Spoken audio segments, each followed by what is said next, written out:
Guys, so car is back in the shed for the first time since 4th of May.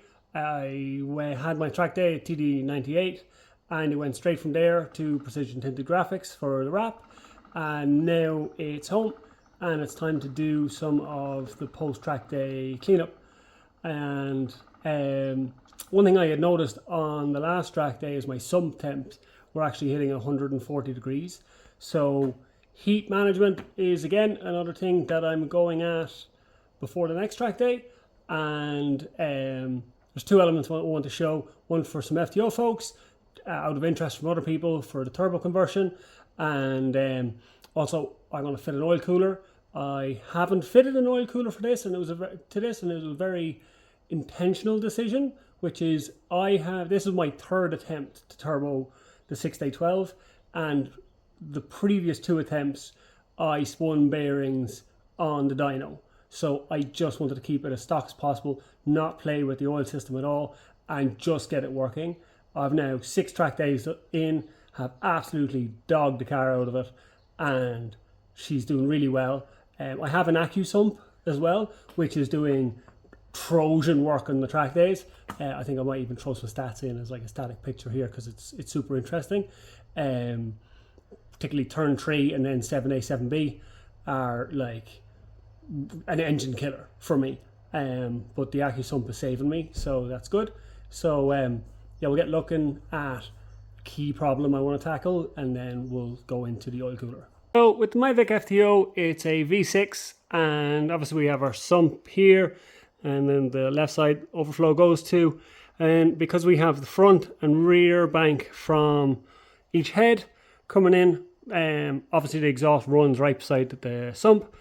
I do have it wrapped in titanium heat wrap, but when we come around this side, you can really see that like the sump is completely surrounded by, you know, the exhaust and the radiant heat. It is pre-turbo heat, but at the same time, you know, on track, I'm living on 5,000 to 8,000 revs the whole time, so this is getting fairly toasty.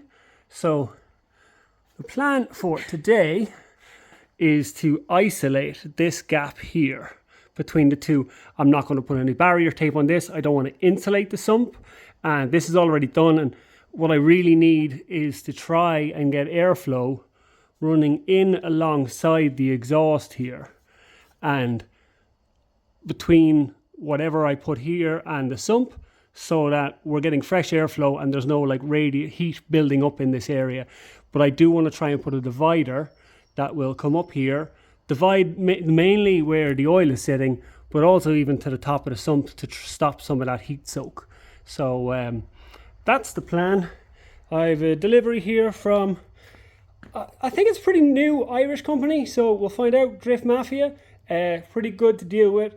And I've got some oil cooler stuff from them also on the way from Speedy Parts and from FMIC, but more so it's what I have for the exhaust to try and make this barrier. So let's have a go look. A little bit of cardboard aided design, CAD. Gonna leave the gap, the material is going to come around, flow through. Pretty much just touches on the very top and bottom. I'll keep that as minimum as possible. Air will be able to flow through here, let the hot air out, and then it'll run. It can come out here if it wants, and then there's the same gap here on this side, and that'll run through to the far side. And again, we've tons of space here, keeping the two of them separate, and hopefully it'll help. And then I will probably just dubly clip this where I have the cable ties, and we should be in a good place. So I think cool dudes do something like, and yeah, there it is, done. Nice little gap the whole way through, just mounting on as much as we can see, or as much as I have to, just at the very tip. Folded it over to give the aluminium a bit of extra strength. It's pretty good stuff, like no shaking, no rattles, so we'll see how it goes. Just use the exhaust wrap to hold it on. I have enough that if I have to, I can use a Jubilee clip, but I don't really want to pull this in too tight to the exhaust itself. And then the second one, left a little gap here, it'll be fine.